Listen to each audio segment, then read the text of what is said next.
La Commission européenne cherche à éteindre la polémique lancée par les propos du commissaire Günther Oettinger qui ont suscité un tollé à Rome comme à Bruxelles. Oettinger s'est excusé pour avoir dit que les marchés financiers allaient apprendre aux Italiens à ne pas voter pour les populistes. Je respecte entièrement la volonté des votants d'être à gauche, à droite ou au centre dans tous les pays. Alors que certains responsables politiques du mouvement 5 étoiles ont appelé à la démission du commissaire allemand, nous avons demandé au président du groupe des Verts européens ce qu'il en pensait.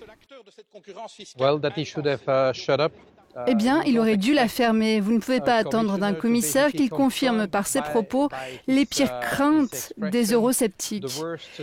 Il mène les négociations sur l'énorme dossier du budget, donc je pense que ce serait dommageable pour l'Union européenne qu'il démissionne. Mais c'est vraiment malheureux. Et puis, il faut le reconnaître, ce n'est pas son premier dérapage. Il aurait déjà dû en tirer les leçons. Au-delà de cette gaffe politique, la crise italienne continue de causer des maux de tête à Bruxelles.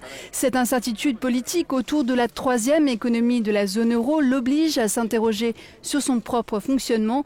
Comment peut-elle redresser le tir face à la montée des populistes? Ce n'est pas une question de possibilité, mais de devoir. C'est la démocratie. Ce ne sera pas facile de surmonter les différences, mais je préfère de loin avoir ces gens dans le cercle démocratique que de les pousser dehors. Ce serait une grande erreur. Fini donc le temps du cordon sanitaire autour des populistes. L'Europe cherche le dialogue et mise sur une réforme de la zone euro pour les empêcher de gagner du terrain.